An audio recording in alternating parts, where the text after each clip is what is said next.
ఇద్దరిని కొంచెం టచ్లో ఉందండి. మామూలుగా అందరితో టచ్లో ఉంటారు సార్.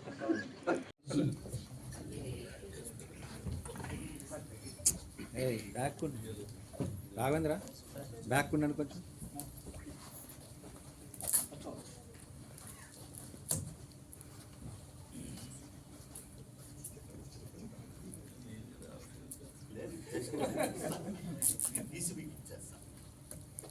బ్యాక్ ఉన్నా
కవర్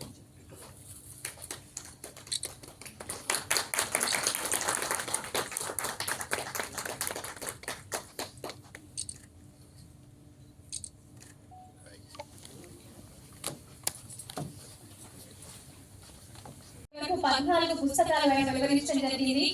వీరి పుస్తకాల్లో విరాట్ ఇప్పటి వరకు 1,50,000 కాపీలు వచ్చాయి. సో తెలుగు సాహిత్యంలో కూడా రికార్డు సృష్టించిన బుక్. అంతేకాకుండా ఈ పుస్తకాల్లో బుద్ధుడు, బౌద్ధ ధర్మం, అదేవిధంగా జన పరిచయాలు అనేవి కూడా అనేక ముద్రలు కూడా పొందాయి. థ్యాంక్ యూ సో మచ్ అండి. రైతుగా మరో రచయిత స్వర్ణ కిలారి గారు ఉమ్మడి ఖమ్మం జిల్లా కొత్తగూడెంలో వీరు జన్మించారు. రచయిత్రి, అనువాదకురాలు, అదేవిధంగా ఔత్సాహిక ప్రయాణికురాలు కూడా. వీరు కూడా అనేక దక్షిణాది భాషా చిత్రాల విశ్లేషణలు, వ్యాసాలు, కథలు, ట్రావెల్స్, వివిధ పత్రికల్లో కూడా సంకలనాల్లో ప్రచురించబడ్డాయి. A brief over of beauty అనే ఆంగ్ల పుస్తకాన్ని లిప్త కాలకు స్వప్నం అనే పేరుతో తెలుగులోకి అనువాదం చేసిన తెలుగు యూనివర్సిటీ అనువాద అవార్డు అందుకున్నారు. ఇటువంటి ఖమ్మం ఎస్థెటిక్స్ సాహిత్య పురస్కారాల పేరు విధంగా చాలా ప్యాషన్ భారతదేశంతో సహా USA, Europe, south Africa, Kenya, Tanzania, China, Malaysia, Singapore, Australia, New Zealand వంటి దేశాలకు కూడా ప్రయాణింపచేసింది ప్యాషన్. వైల్డ్ లైఫ్ ప్రత్యేకించి తమ కెమెరా కళతో చూసిన అనుభవం అంతా కూడా వలస పక్షులకు సంబంధించి ఆంధ్రజ్యోతి, భూమిక వంటి పాపులర్ సండే మ్యాగజైన్లో కూడా ట్రావెల్ బ్లాగ్స్ రూపంలో రచించడం జరిగింది. వీరు కూడా ఫోటోగ్రఫీలో అనేక నేషనల్ అవార్డులను పొందారు. Please welcome to the dais అండి సీతారామన్ గారు. Thank you so much. మా ఆహ్వానాన్ని మన్నించి వచ్చిన అతిథులందరికీ కూడా సాదర స్వాగతం. థ్యాంక్ యూ సో మచ్ అండి.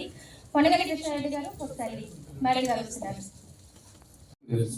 ఆ చిన్న పొరపాటు వల్ల కూడా చాలా మంది రచయిత ఎవరు మాకు తెలియదు, పల్లెవాడు విశ్వేశ్వరరావు గారి బుక్ అంటే అట్లాగా అని చెప్పేసి వచ్చారు కొంతమంది.